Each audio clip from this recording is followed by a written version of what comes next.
Assalamualaikum warahmatullahi wabarakatuh.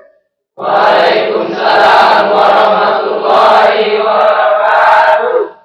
Bismillahirrahmanirrahim. Alhamdulillahi rabbil alamin.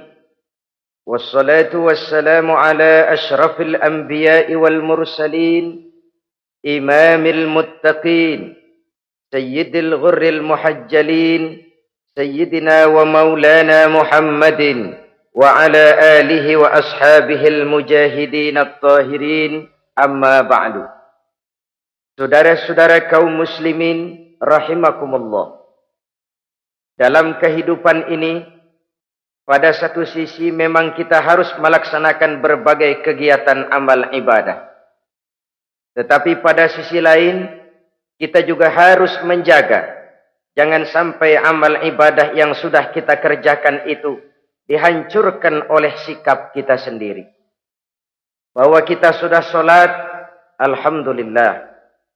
Bahwa kita sudah zakat dan memberikan sedekah, syukur. Bahwa kita sudah melaksanakan ibadah haji, thayyib. Apakah dengan demikian amal kita sudah menjadi banyak? Nanti dulu. Jangan berbangga hati dan puas diri. Pada kesempatan yang berbahagia ini, saya ingin menyampaikan satu hadis yang diriwayatkan oleh Imam Ad-Dailami, di mana Rasulullah sallallahu alaihi wasallam pernah bersabda, "Sittatu asya'in tuhbitul a'mal." Ada 6 perkara yang bisa menghancurkan amal yang sudah kita kerjakan. Salat yang sudah kita kerjakan itu, zakat yang sudah kita bayarkan itu, haji yang sudah kita tunaikan itu, bisa dihancurkan oleh 6 perkara ini.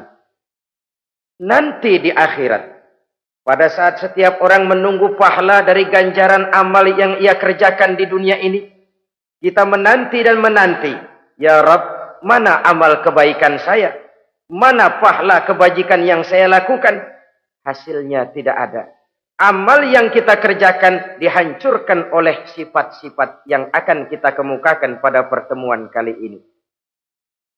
Yang pertama yang bisa menghancurkan amal adalah al-istighalu bi'uyubil khalqi. Orang yang terlalu sibuk mencari-cari aib dan kekurangan pada diri orang lain. Habis waktunya hanya untuk mengorek-ngorek celah orang, sementara ia lupa pada aib dan celak dirinya sendiri. Sifat seperti ini menghancurkan amal yang sudah kita kerjakan. Sedangkan baginda Nabi mengajarkan, tuba liman syaghalahu aibuhu an uyubin nas. Beruntunglah orang yang kekurangan pada dirinya menyebabkan dia sibuk sampai ia tidak sempat mencari-cari aib dan kekurangan pada diri orang lain. Saudara-saudara kaum muslimin rahimakumullah. Sibuk mencari aib orang tentu bukan dengan tujuan positif. Latar belakangnya kadang-kadang karena jealous, karena hasud, kecemburuan sosial. Sore, pagi, siang, malam kita korek-korek kesalahan orang dengan target hancur martabatnya, jatuh kehormatan dirinya, hilang nama baiknya, dilupakan dan terisolir dari tengah-tengah masyarakat. Perbuatan yang demikian sungguh terlalu amat sangat kejam. Salat kita, puasa kita, haji kita bisa dihancurkan jikalau kita terlalu sibuk mencari-cari aib orang lain. Muslim dengan muslim itu bersaudara. Kalau kita menganggap muslim yang lain adalah saudara kita, maka aibnya adalah aib kita. Kekurangannya juga adalah kekurangan kita. Pada saat kita melihat pada dirinya terdapat kekurangan, tugas kitalah menutupi. Ini yang dijamin oleh Nabi, man satara musliman satarahullahu fid dunya wal akhirah. Siapa yang menutupi aib dan celah orang-orang beriman, Allah akan menutupi aib dan celaknya di hari akhirat nanti. Zaman sekarang, zaman gosip. Zaman sekarang, zaman isu. Sehingga hal yang 1 meter pun dapat jadi 5 meter. Yang 5 meter dapat saja menjadi 10 meter. Kita sibuk membumbui hal-hal yang kita tidak tahu duduk perkara yang sebenarnya. Bahkan lebih celaka, kadang-kadang kita malah sok tahu. Memberikan vonis dari sudut pandang kita sendiri. Adalah tidak bijaksana jika kita mengukur baju orang lain dengan badan sendiri. Baju orang lain kita ukur pakai badan kita. Tentu saja enggak pas. Begitulah. Terlalu sibuk mencari-cari aib orang lain, menghancurkan amal ibadah yang sudah kita kerjakan. Na'udzubillah, summa na'udzubillah. Kadang-kadang hadir majelis taklim di pengajian, ngaji setengah jam, ngomongin orang 2 jam setengah. Tekor, defisit, belum bergeser dari majelis taklim. Ini kan penyakit rohani, di mana kedudukan kita antara sesama muslim bagaikan satu tubuh. Kalau yang satu sakit, yang lain ikut merasakan sakit. Yang satu terhina, yang lain ikut merasakan terhina. Jadi pada saat kita melihat aib orang lain, kita ceritakan di mana-mana, kita bongkar di mana-mana, tentu satu hal yang jelas, kita tidak senang kepada orang itu. Kita tidak senang kepada orang itu. Dan kalau sudah tidak senang, maka fungsi persaudaraan bisa berubah menjadi permusuhan. Oleh sebab itu, kalau ada 2 orang berselisih, boleh kita bohong untuk mendamaikan 2 orang tadi. Misalnya si A sama si B berantem nih, jengkel, marah-marahan. Saudara datang ke rumah si A. A, saya dengar kamu lagi marahan sama B. Iya itu si B, kurang ajar. Bangsat, bajingan, tengik. Pokoknya kalau ketemu, awas. Ah, saya kira sih enggak begitu. Tadi saya ketemu B, dia bilang malah kangen sama sampean. Dia pengen ketemu. Ingat masa lalu zaman sebantal berdua, sebatang rokok berdua. Dia kangen pengen ketemu. Padahal si B enggak ngomong apa-apa sama saya. Saya olah sedemikian rupa sampai si A tenang. A tenang, saya datang ke rumah B. B, katanya kamu lagi marahan sama si A. Iya tuh A, unyuk monyet. Udahlah, pokoknya kalau ketemu dia saya hantam habis. Barusan saya ketemu si A, dia bilang pengen ketemu ente. Pengen ngobrol kayak dulu, mengembalikan keharmonisan yang hilang, mengembalikan kehangatan persaudaraan yang lenyap. Si A tenang, si B adem. Kenapa? Karena bohong saya. Kesana saya ademin, kesini saya ademin. Jenis bohong seperti ini berpahala. Kenapa? Tujuannya mendamaikan orang yang sedang berselisih. Tapi kan orang bermental seperti ini jarang. Yang banyak kan tukang kompor sekarang. Kalau angetin sini, angetin murub deh. Datang sama A, lu marahan sama B. Iya, gue kesel banget sama B. Emang? Wow. Diemang-emangin. Oh, udah, pokoknya gue mah kalau jadi elu takut sama si B, gue buka celana, gue pakai rok deh. Si A panas. A panas, datang ke rumah B. Komporin lagi. Dua-duanya panas, koslet, terjadi perkelahian. Biang iblisnya tukang kompornya. Sampai untuk mendamaikan 2 orang yang berselisih, diizinkan berdusta. Kenapa? Prinsip Islam itu islah. Mencari jalan damai, bukan mengeruhkan suasana. Inilah realitas di tengah-tengah masyarakat. Enakan ngomporin daripada nyiramin. Enakan manasin daripada mendamaikan 2 orang yang sedang berselisih. Apalagi kalau kita punya kepentingan, main nimbrung aja kayak toge. Kagak ngerti urusan, nyampur aja nyampur. Toge kan begitu, toge. Ada laksa nimbrung, ada gado-gado ngikut, ada kredok masuk. Kagak ngerti juntrungan masalah, main nyampur aja nyampur. Ini kan tidak objektif namanya. Nah, mental seperti ini, wah, sholatnya khusyuk, zakat bayar, sedekah iya. Tapi kalau suka cari-cari aib orang, jembreng kesalahan orang di mana-mana, sholatnya, puasanya, hajinya bisa dihancurkan oleh mental yang seperti ini. Jangan bangga-bangga, sholat saya sudah banyak, puasa saya hebat, mantap, haji saya tiap tahun mondar-mandir ke Mekah. Tapi kalau mental seperti ini masih ada, waspadalah. Amal yang kita kerjakan bisa hancur oleh mental, sikap mental kita sendiri. Ini yang pertama.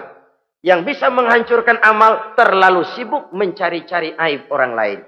Satu. Yang kedua, saudara-saudara, wa qaswatul qalbi. Orang yang hatinya keras, tidak mempan diberikan nasihat. Baik nasihat yang datang dari luar dirinya, ataupun nasihat yang datang dari dalam dirinya. Hatinya keras. Dikasih muka tembok, kulit badak, kuping kebo. Makhluk apa namanya itu? Wallahu a'lam. Rai gedek. Pantas ya kalau kita lihat sejarah, Islam itu turun di semenanjung Arabia. Sebagai test case. Masyarakat Arab 14 abad yang lalu dikenal keras, kasar, brutal, primitif. Dari berbagai aspek kehidupan.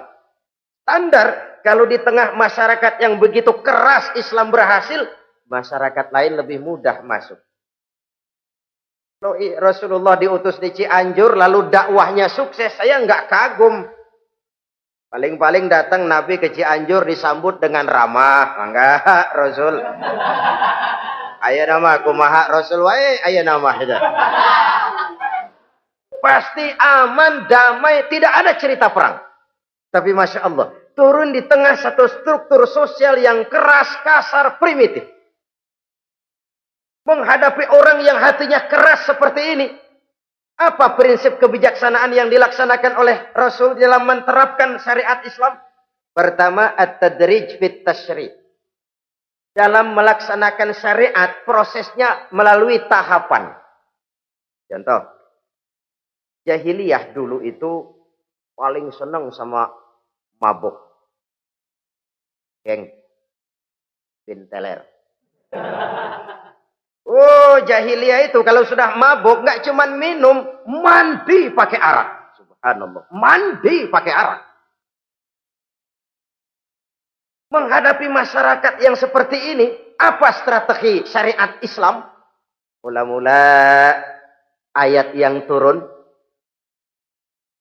Yas'alunaka 'anil khamri wal maisir qul fihima ismun kabirun wa manafi'un linnas. Mereka bertanya kepadamu hai Muhammad tentang arak. Katakan, arak itu ada manfaatnya tapi juga ada bahayanya. Bahayanya lebih besar daripada manfaatnya. Tidak diharamkan dulu, tidak. Cuman dikasih sen. Teler emang enak. Melayang ke langit. Cuman ada bahayanya. Bahayanya lebih besar daripada manfaatnya. Dikasih gambaran, dikasih sen. Tidak diharamkan mutlak dulu, tidak. Bertahap dikit dulu. Nih. Urusannya begini nih. Ada manfaatnya, tapi ada bahayanya. Bahayanya lebih besar daripada manfaatnya. Jak rasio berpikir. Setelah tahu bahayanya lebih besar, kan dikit-dikit mulain jauh. Mulain ngurangin, jaga jarak. Setelah ada jarak, turun peringatan kedua. La taqrabus salata wa antum sukara. Jangan dekati sholat kalau kamu lagi mabuk. Sholat sehari semalam 5 kali. Berarti 5 kali mereka harus jaga diri. Jangan sampai mabuk. Makin jauh. Setelah jauh sekali, kira-kira tidak goyah. Turun vonis. Innamal khamru wal maisir wal ansab wal azlamu rijsun min amali syaitan fajtanibu la'allakum tuflihun. Arak itu najis, kotor, perbuatan setan. Jauhi, pasti kamu akan beruntung. Baru timbul hukum haramnya. Orang udah nggak kaget. Kenapa? Pagi-pagi udah dikasih sen. Bahayanya lebih besar. Kalau sholat jangan, kalau mabuk jangan mendekati sholat. Makin jauh. Ini tahapan. Sama juga kita kan. Begitu jebrol lahirnya cuman susu ibu. Gedean dikit sang Ambon. Kan gitu. Gedean dikit pisang ulek. Gedean dikit nasi. Udah gede bener jengkol jijelin. Proses. Coba bayi begitu lahir kasih pisang batu, tenggeng. Gak kuat. menerima, belum waktunya. Ini proses yang dilaksanakan oleh strategi syariat Islam untuk mengobati penyakit qaswatul qalbi ini. Keras hati. Syariatnya bertahap. Tidak drastis. Tidak kalau sudah begitu ya mesti begitu. Tidak. Konsep kedua, taklilut takalif, menyedikitkan beban. Coba kita lihat, seluruh konsep agama, kalau kemampuan melaksanakan perintah berkurang, stressing perintahnya ikut turun. Angkat tuh beras 100 kilo. Nggak kuat pak, 30 kilo dulu deh. Ntar balik lagi, lama-lama juga habis. Ini konsep untuk mengobati qaswatul qalbi. Bertahap. Semua perintah agama itu begitu. La yukallifullahu nafsan illa wus'aha. Allah tidak memberikan beban kecuali sesuai dengan kemampuan yang dimiliki oleh seseorang. Kalau kemampuan melaksanakan perintah berkurang, stres perintahnya juga ikut menurun. Sholat wajib diri. Kalau mampu. Gak bisa pak sholat berdiri. Sholat dengan berbaring. Kalau mampu. Berbaring gak bisa pak. Pinggang kurap. Sholat. Pakai isyarat. Kalau mampu. Pakai isyarat tidak bisa. Dalam hati. Setiap kemampuan melaksanakan perintah berkurang. Stres perintahnya juga menurun. Taklilut takalif. Ini juga salah satu strategi. Mengantisipasi kerasnya hati. Nah. Konsep yang ketiga dari syariat. Al-musawat bainan nas fi takalifil ahkam. Persamaan terhadap manusia di dalam berhadapan dengan hukum Allah. Kadang orang yang hatinya keras itu, logikanya jalan, ngukur suasana. Gimana sih lu? Menggrib kagak mau ke masjid? No, yang Pak Haji masih di perapatan. Yang Pak Haji disebut. Itu kan cenderung orang begitu. Kalau dia nyolong ayam, dia tunjuk orang yang nyolong kambing. Ini apologi namanya. Kenapa lo nyolong ayam? No, yang maling kambing urusin, gedean. Apologi. Lah kapan mau beres kalau begitu? Tidak introspeksi, tidak self correction. Itu apologi. Untuk menutupi kelemahan diri, menunjuk kesalahan orang lain yang lebih besar. Itu kan nggak jantan namanya. Apologi. Tidak ada sifat untuk memperbaiki diri sendiri. Karena kecenderungan ini ada, Islam menutupi itu. Dengan apa? Semua manusia sama dalam berhadapan dengan hukum Allah. Gak ada iri hati dalam hukum Islam ini. Sholat wajib. Wajib. Bagi siapa? Yang sudah balik dan mampu. Terhadap semua strata. Jenderal wajib, kopral wajib.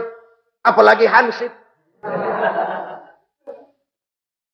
Tidak ada fasilitas. Wah kamu jenderal nggak apa-apa dah sembahyang setahun 2 kali. Idul Fitri aja Maidul Adha. Enggak tuh. Semua manusia sama dalam berhadapan dengan hukum Allah. Itu yang Nabi ingatkan. Orang-orang sebelum kamu dahulu hancur. Umat-umat sebelum ini rusak binasa. Kenapa? Karena mereka kalau orang kecil berbuat salah. Hukum cepat-cepat ditegakkan. Tapi kalau yang besar berbuat salah. Mereka diam pura-pura tidak tahu. Jadi apa ini? Yang namanya mafia peradilan bukan cuma zaman ayeuna. Sejak zaman sebelum Islam Nabi sudah mengingatkan. Mereka dahulu hancur. Kenapa? Kalau orang kecil berbuat salah, hukum buru-buru ditegakkan. Rame-rame dikeroyokin. Giliran yang gede berbuat salah, diam pura-pura enggak tahu. Hukum pakai pandang bulu. Saudara-saudara kaum muslimin rahimakumullah. Oleh karena itu orang yang keras hati itu bisa merusak amalnya sendiri. Enggak mempan nasihat, rai gedek, muka-muka cuek. Baik nasihat yang dari luar maupun nasihat yang dari dalam enggak mempan. Kan dalam hidup ini ada nasihat dari luar, dari orang lain, bisa dari fenomena kehidupan. Ini juga nasihat. Oh, dia itu kaya tapi pelit. Hatinya begitu ya. Katanya menteleng. Itu kan nasihat. Itu kan nasihat. Oh, dia waktu berkuasa tapi zolim, matinya begitu. Perutnya pancung.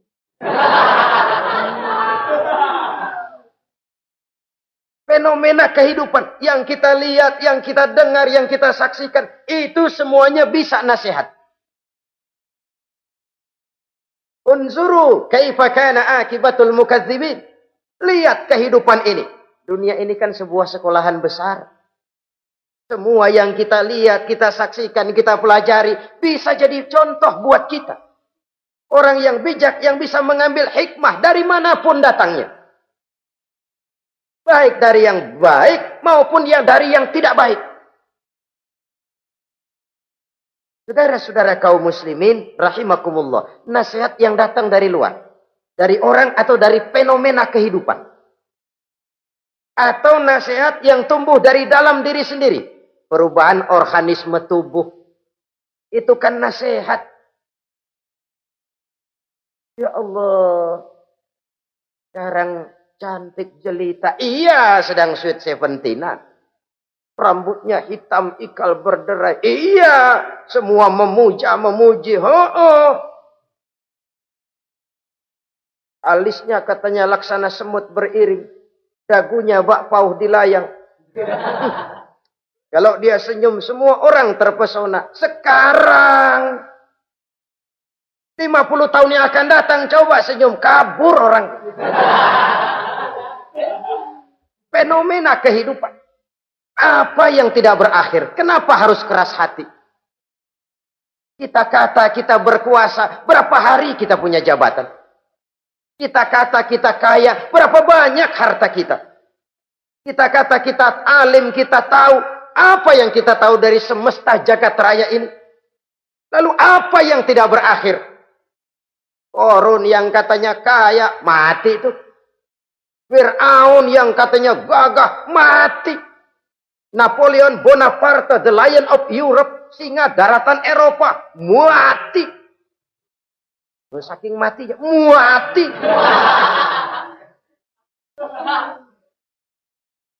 Kenapa harus keras hati? Kenapa tidak melihat perubahan fenomena alam sekitar ini? Apa yang tidak berakhir? Apa yang tidak selesai? Lalu apa yang mau kita sombongkan? Kenapa kita harus keras hati? Sehingga pantas dalam hadis kursi Allah menyatakan al-kibriya'u libasi. Sombong itu pakaianku. Manusia enggak pantas pakai pakaianku, kegedean. Pakaian Allah mau dipakai. Kalau Allah sombong, udah pantas aja udah. Kenapa? Kagak ada Tuhan lain selain dia. Udah pantas dia nyombong. Kita nyombong apaan? Oleh sebab itu, beruntung orang kalau diberikan hati yang lembut, mudah menerima kebenaran, peka terhadap kesulitan orang lain, ringan tangan memberikan pertolongan buat mereka yang memang memerlukan. Dan enggak semua orang dikasih begitu. Enggak semua orang. Lain ya, Umar bin Khattab sikapnya keras, tapi hatinya gampang menerima kebenaran. Nah, lain loh orang kayak begini. Keras sikap boleh keras, tapi hati mudah menerima kebenaran. Wah, kalau Umar kerasnya kan luar biasa. Tapi hatinya kok gampang menerima kebenaran. Ini hidayah. Coba lihat waktu berita Rasulullah meninggal dunia. Sampaikan oleh para sahabat, Umar jengkel. Cabut pedang. Siapa bilang Muhammad mati, saya tabas batang lehernya. Dia enggak siap menghadapi kenyataan. Emosinya yang jalan, bukan rasionya. Keras. Bilang deh, Muhammad meninggal. Saya tabas batang lehernya. Untung ada Sayyidina Abu Bakar. Beliau tidak bicara langsung, cuma pidato. Ayyuhan nas, man kana ya'budu Muhammadan fa inna Muhammadan qad mata. Wa man kana ya'budu Allah fa inna Allah hayyun la yamut. Hai manusia, siapa yang menyembah Muhammad, Muhammad sudah meninggal.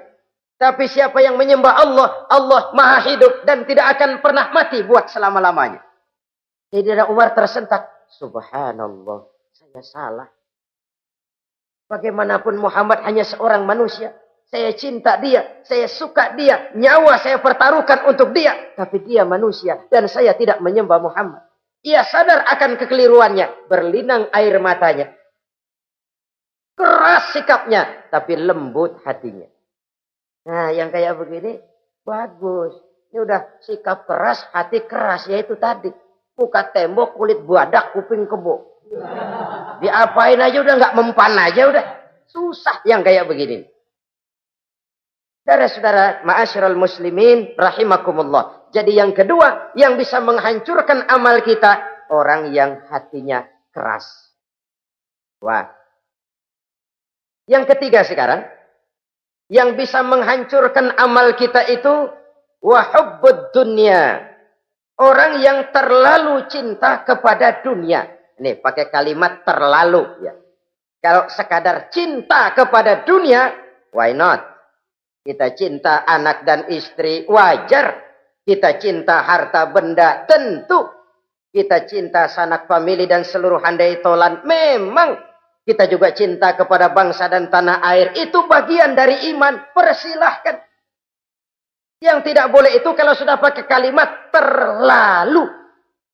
Terlalu. Sebab kalau sudah terlalu, itu sudah di luar kontrol. Orang lalu menghalalkan segala cara. Terlalu cinta kepada jabatan. Akhirnya bergeser. Sholat menghadap Allah. Dengar mau pindah jabatan ke tempat kering. Gerasak gerusuk nyari dukun. Ini kan namanya iya kanak budu wa dukun nasta'in. Nggak bisa wong itu satu paket. Kalau iya kanak budu wa iya kanasta'in. Kalau hanya kepadamu ya Allah kami menyembah, hanya kepadamu kami minta tolong. Ini paket, jangan dipisah-pisah. Menyembahnya kepada Allah, minta tolongnya kepada yang lain. Sinkret, bercampur. Iya kalau es campur enak. Tapi kalau agama dicampur dengan yang lain, nggak enak rasanya. Sama juga begini, ada gelas ya. Kalau sepenuhnya diisi bensin, itu ketahuan, bisa diminum motor. Kalau sepenuhnya diisi air putih, jelas bisa diminum orang. Tapi begitu separuh diisi bensin, separuh diisi air putih, kacau dah. Motor minum, mogok. Orang minum, mabok. Dijual juga nggak laku. Kenapa? Sinkret. Maka Allah pesan, wala talbisul haqqa bil batil. Jangan kau campur aduk yang hak dengan yang batil. Saudara-saudara kaum muslimin, rahimakumullah. Begitulah terlalu cinta kepada dunia sering menyebabkan orang out of control. Bergeser dari garis yang telah ditentukan oleh Allah. Apalagi di zaman sekarang ini. Persaingan hidup makin tajam. Tensi ekonomi semakin tinggi. Gaya hidup semakin konsumtif. Sementara lapangan kerja semakin sulit. Orang kadang kehilangan harga diri untuk mencapai sesuatu yang bernama dunia, lalu menghalalkan segala cara. Sebab itu jangan korbankan keabadian akhirat dengan kesenangan dunia yang cuma sebentar ini. Jangan sia-siakan keabadian akhirat dengan kesenangan dunia yang kadang fata morgana ini. Cintailah dunia, tapi sekadarnya saja. Sebagai ladang untuk menanam bagi kepentingan di akhirat nanti. Terlalu cinta kepada dunia bisa menghancurkan amal yang sudah kita kerjakan. Ini yang ketiga. Yang keempat, waqillatul haya. Orang yang sedikit rasa malunya. Rasa malu merupakan bagian daripada nilai-nilai keimanan. Apabila rasa malu berkurang, artinya nilai iman juga ikut menurun. Kita melihat sekarang ini banyak orang pakai pepatah Arab dalam hidup ini. Bul ala zamzam fatu'raf, kata orang Arab.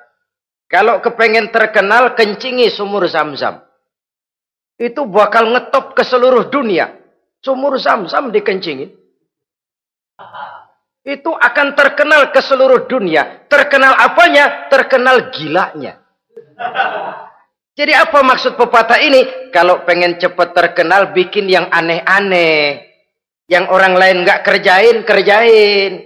Yang orang lain nggak pakai, pakai. Nanti kan aneh, dilihat orang. Kalau dilihat orang kan cepat ngetop. Pantas apa tidak nomor 18. Yang penting terkenal aja dulu dah. Artinya apa? Rasa malu dikuburin. Rasa malu disingkirin. Kalau sudah sedikit rasa malu, tidak terhalang melakukan perbuatan-perbuatan yang negatif. Satu contoh. Tujuan utama diperintahkan berpakaian itu kan menutup aurat. Tapi Rasul pernah mengatakan, satu saat nanti akan muncul perempuan, nisa'un, kasiyat, ariyat, ma'ilat, mumilat, ru'usuhunna ka'asnimatil bukhtil ma'ilat.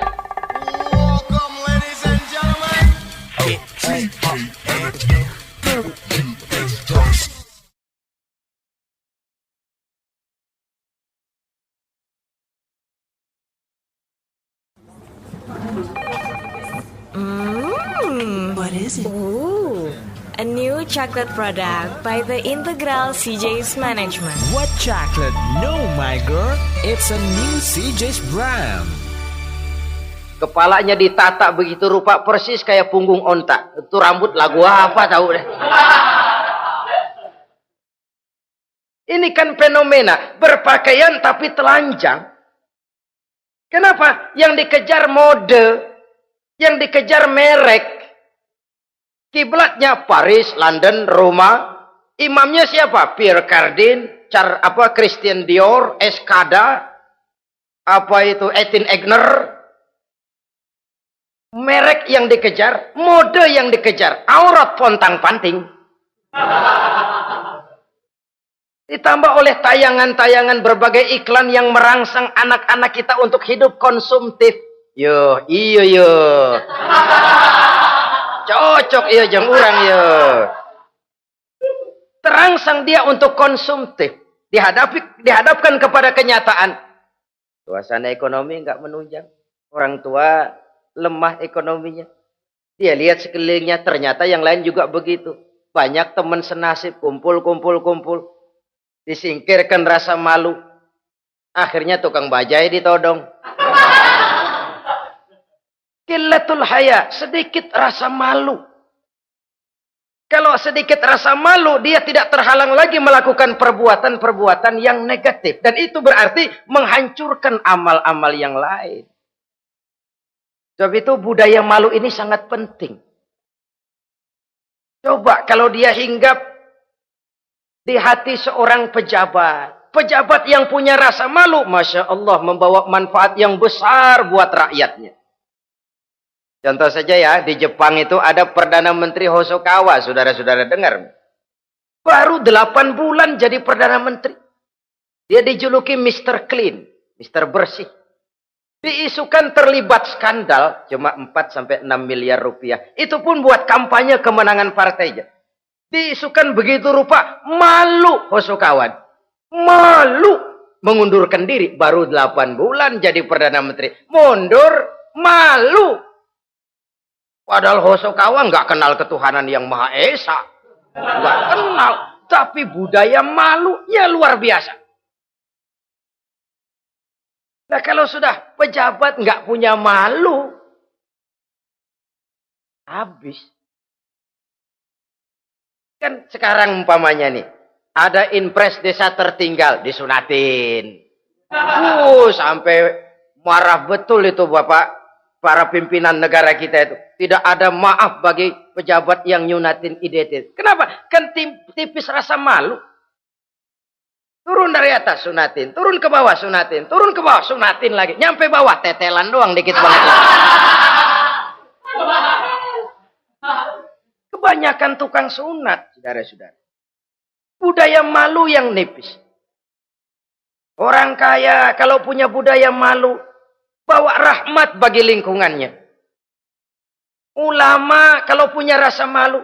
Nggak jual ayat menghalalkan yang haram, mengharamkan yang halal. Bagaimana Kiai? Haram! Karena belum dapat bagian. Begitu dapat jatah, haram dikit dah. Kiamat umat kalau sudah kayak begini. Budaya malu di segala strata sekarang ini menipis. Dan itu tentu berangkat dari kualitas keimanan. Ini yang perlu dipompa ke permukaan. Dan dilematis memang sering terjadi. Satu contoh, pada satu sisi kita menggalakkan proyek pariwisata. It's okay, kita perlu devisa. Tapi pada sisi lain kita harus menjaga nilai-nilai luhur dari budaya bangsa kita. Jangan sampai kemasukan wisata mancanegara, lalu budaya mereka yang tidak sesuai juga ikut kita serap. Bule masuk ke Indonesia, pakaian seenaknya. Dia mau udah pantas aja udah. Perempuan ayab-ayaban ke pasar pakai kutang doang. Bule, pantas aja. Bocah kita ayab-ayaban ke pasar pakai kos kutang, perempuan mana panok melulu.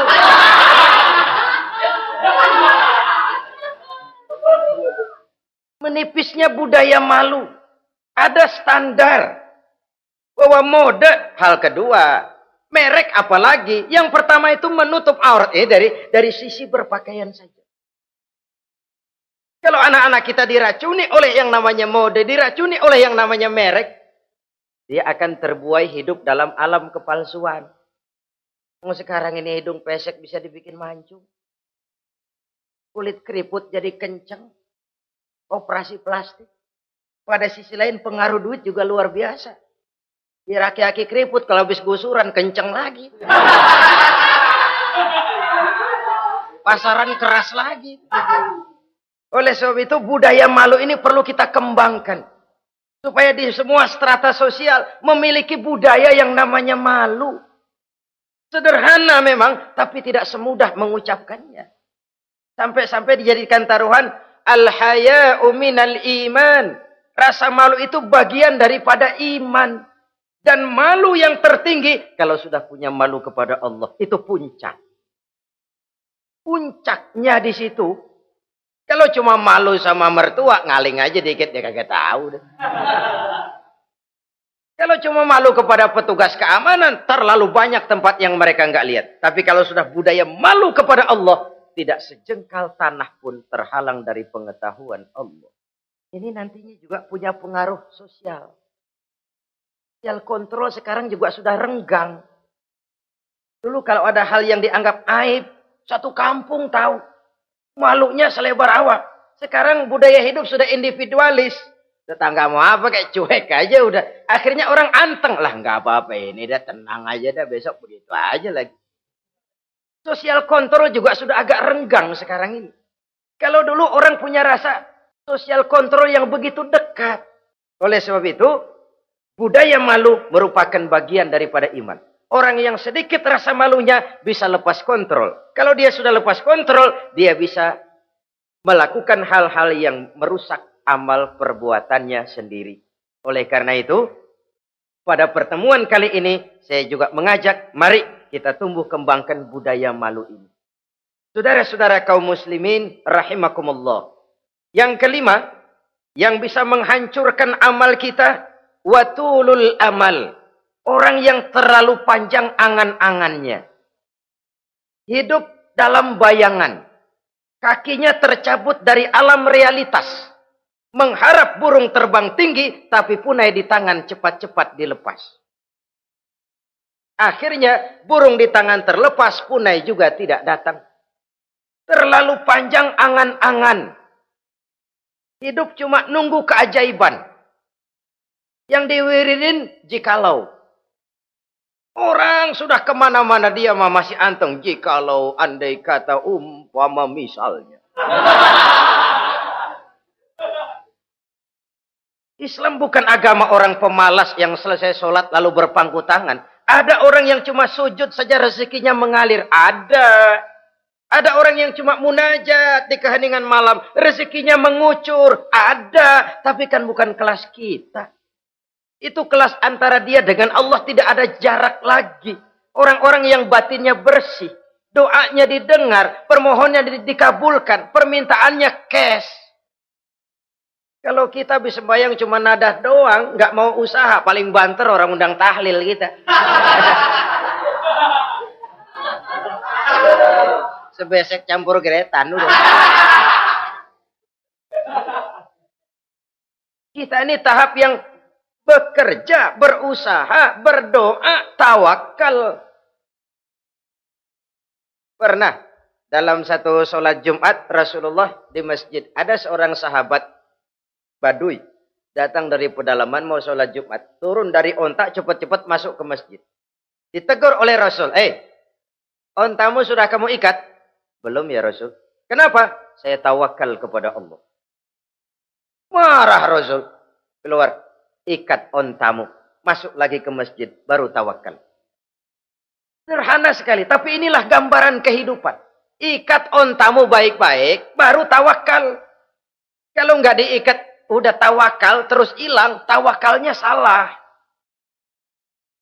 Sudah diikat rapi-rapi, masih hilang juga. Nah, tawakalnya benar. Sudah usaha, sudah ikhtiar. Toh hilang juga.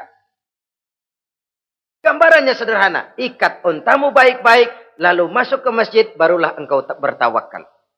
Jangan onta dibiarin keliaran, lalu tawakal. Tawakalnya yang salah. Saudara-saudara kaum muslimin, rahimakumullah. Islam mengajarkan keseimbangan.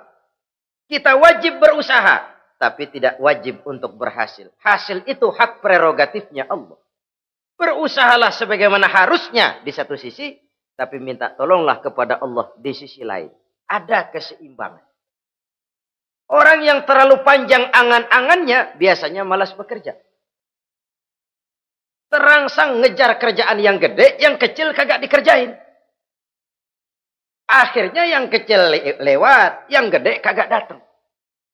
Padahal rezeki itu kan yang penting mudawamahnya ya, rutinnya. Biar banyak tapi begitu sekali datang banyak, begitu stop 10 tahun kagak datang terus. Sengsara juga. Yang penting mudawamah, kontinunya itu. Biarin duit sih banyak, asal rutin aja. Gak apa-apa. Tulul amal, terlalu panjang angan-angan. Hidup di alam bayangan. Terlepas kaki dari akar kenyataan. Hidup ini kan kenyataan, harus dihadapi secara nyata. Islam ini agama yang wajar, hiduplah secara wajar. Jangan melakukan sesuatu yang memang bukan makom kita di situ. Artinya apa? Kalau memang kita cangkir, lalu minta air seember, kan lebihnya mubazir. Cangkir, minta air diisiin seember. Buat apa lebihnya? Bukan makom kita. Jangan tercabut dari akar kenyataan. Siapa sih kita ini? Jangan ibadah baru ala kadarnya, sikap udah kayak wali. Iyalah kalau wali cuma sujud, permohonannya makbul. Kenapa? Dia dengan Allah itu nggak ada jarak. Kita, lapisan dosa kita yang bikin jarak. Makanya sering dijelaskan ya. Kalau ada hadis, siapa yang baca Bismillahirrahmanirrahim, dia lewat di atas air, beku itu air, dia bisa jalan di atas air. Bismillah saja bisa jalan di air. Tapi kan soalnya kemudian, Bismillahnya orang yang bagaimana? Model kita, maaf lah, 1000 kali baca Bismillah, lewat di empang, tenggelam kita. Bukan Bismillahnya yang lain. Yang baca mentalnya, pribadinya yang lain. Makom kita belum di situ. Kalau memang makom kita masih harus berusaha, berusaha. Bahwa nanti Allah berikan rizki lewat jalan yang tidak kita sangka-sangka. Itu sih urusan Allah. Itu sih haknya Allah. Tapi urusan kita harus berusaha sebagaimana harusnya kita berusaha. Ya, emang jodoh dari Tuhan, apanya pakai nyari, nanti juga aja datang. Datang cuma nenek-nenek kali.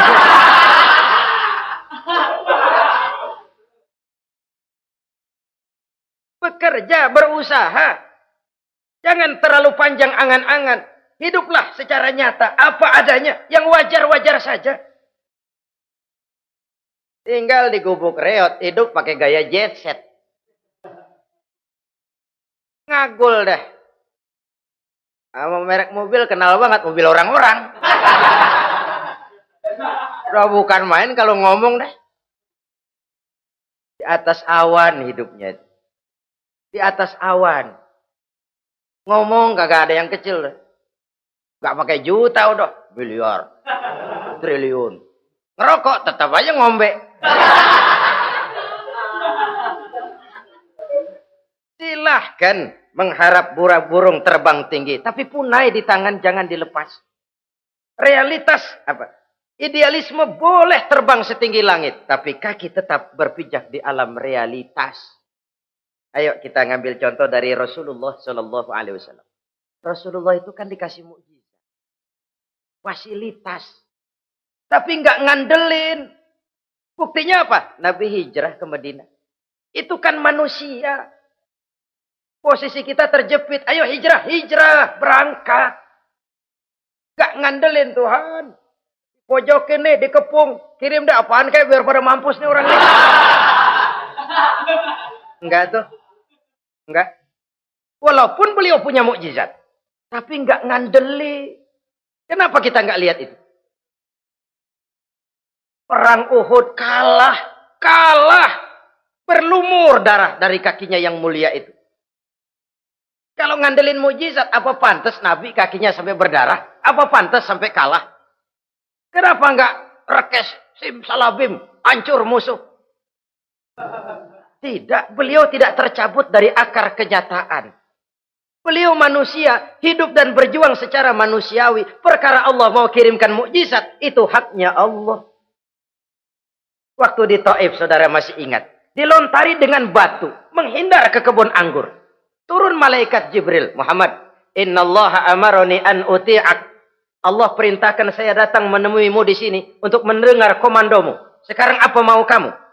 Kalau mau kau orang Taif yang melontari kau dengan batu hancur, saat ini saya angkat Jabal Uhud. Saya timpakan mereka biar mati semua. Bagaimana? Dalam keadaan terpojok, dilemparin batu, dikeroyokin, menghindar ke kebun anggur, turun Jibril nawarin bantuan. Apa jawab Nabi? Jangan Jibril. Jangan.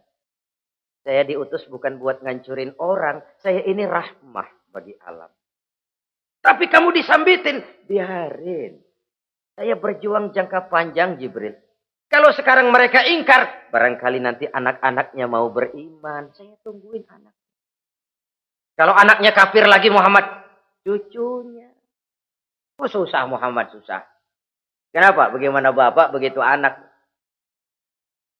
Gak begitu. Lalu mau kamu apa?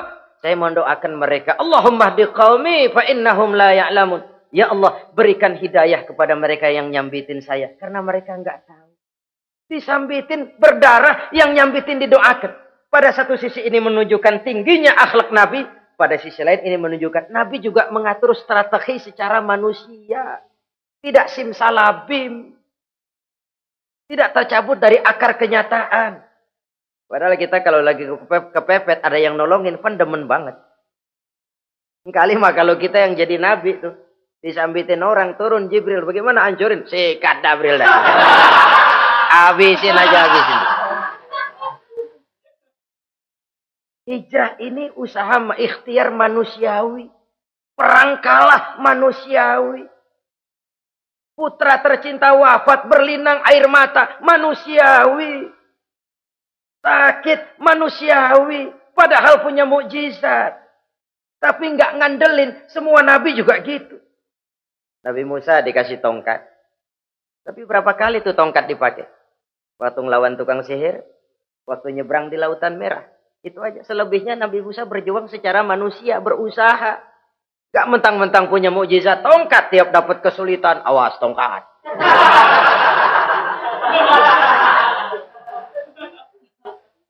Utuh manusiawi. Ini Rasul. Kenapa kita nggak lihat itu? Kenapa kita lalu tercabut dari akar kenyataan dan hidup dalam khayalan? Sampai-sampai di satu anekdot yang menyentuh. Sekarang ini akibat tayangan-tayangan televisi begitu rupa. Ada seorang bapak ditanya sama anaknya. Pak, Tuhan sama Batman kuatan mana sih? Logikanya sudah dipenuhi oleh gambaran Batman. Bahwa Batman itu kuat, gagah, menolong yang lemah. Timbul logika. Kuatan mana sama Tuhan katanya. Pengaruh yang dia lihat itu membentuk opini. Sama juga sekarang coba lihat ibu-ibu. Kalau udah Cassandra, itu masakan ditinggal tuh angus di dapur. Angit tuh tempe. Saudara-saudara kaum muslimin, rahimakumullah. Begitulah yang kelima, yang bisa menghancurkan amal kalau orang terlalu panjang angan-angan. Hiduplah secara wajar karena Islam memang agama yang wajar. Jangan melakukan sesuatu yang memang bukan makom kita di situ. Jangan melakukan sesuatu yang memang bukan posisi kita di situ. Kullun ya'mal ala syakilatih. Jangan minta ayam menggonggong. Jangan minta kambing mengeong. Bukan bagiannya. Bukan bidangnya. Sama juga orang ngomong, apaan mubalik kerjanya ngomong doang. Sekarang kan zaman pembangunan. Mana ada mubalik ngurus irigasi. Nah, kalau mau balik ngurus irigasi apa lurah mau ngajar PK? Jangan tercabut dari akar kenyataan. Toh prinsip modern saja mengajarkan the right man on the right job, the right man on the right place. Orang harus ditempatkan sesuai dengan bidangnya. Jangan tercabut dari akar kenyataan. Inilah kita dan inilah yang harus kita lakukan.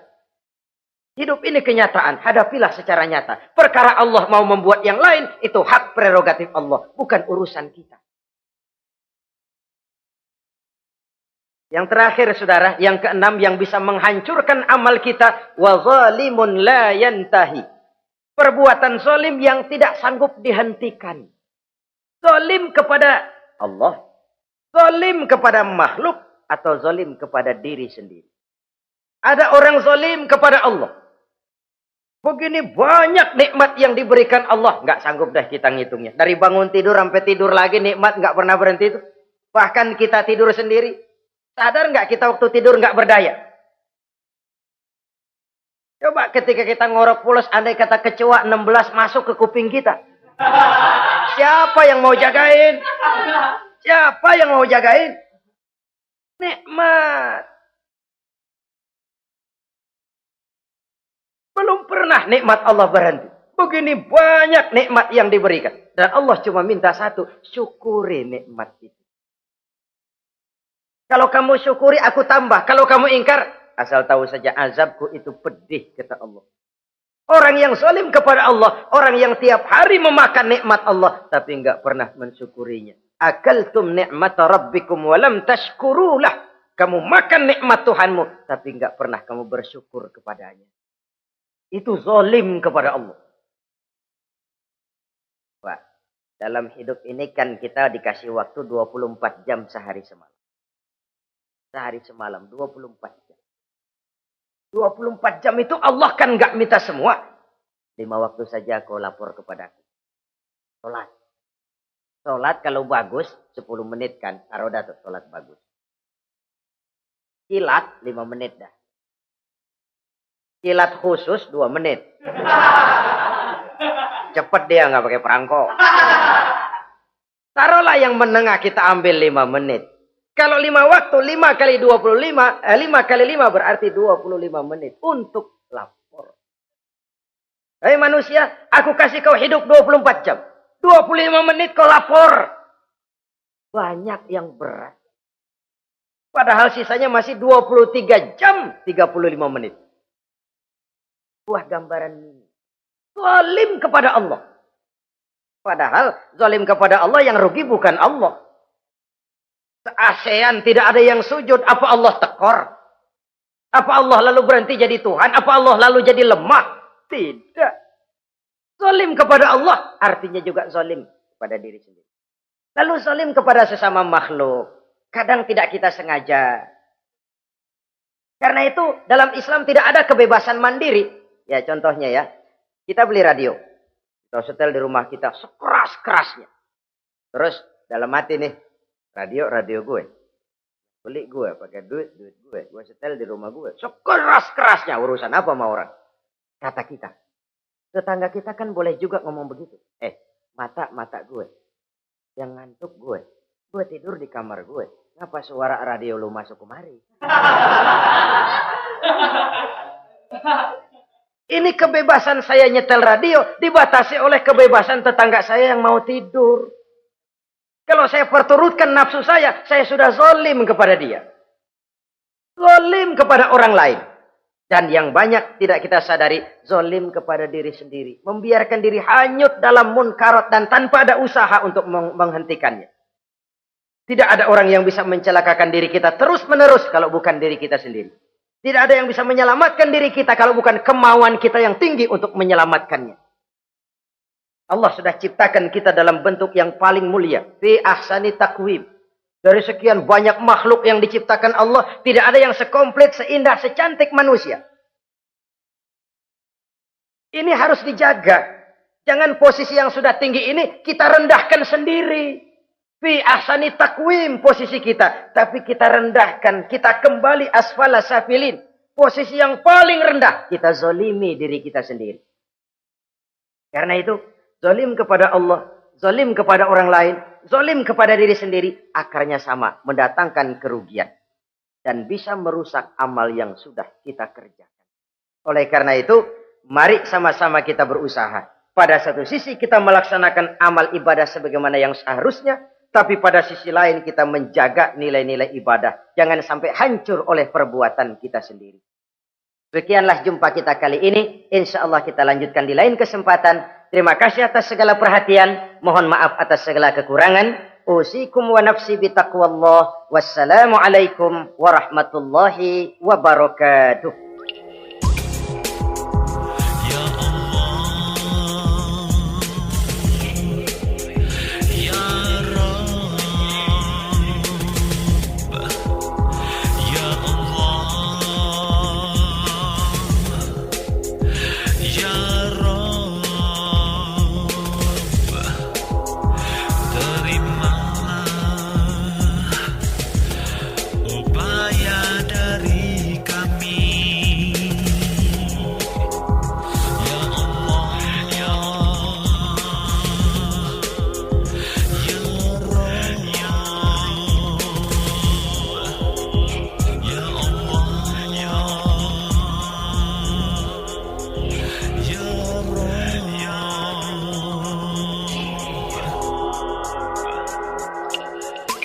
Ikhwan dan akhwat yang dirahmati oleh Allah Subhanahu wa Ta'ala, demikianlah kunjungan kami dalam acara Membangun Peradaban Islam dengan siaran radio di Indonesia.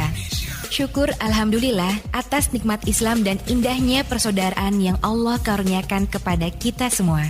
Semoga ilmu milik Allah dapat membentengi akidah kaum muslim dari berbagai upaya penyesatan. MPI DSRI ini merupakan komunikasi dan jabat erat di antara kami, Irena Center, Indonesian Commercial Jockey, serta berbagai media di seluruh Indonesia. Terima kasih. Wassalamualaikum warahmatullahi wabarakatuh.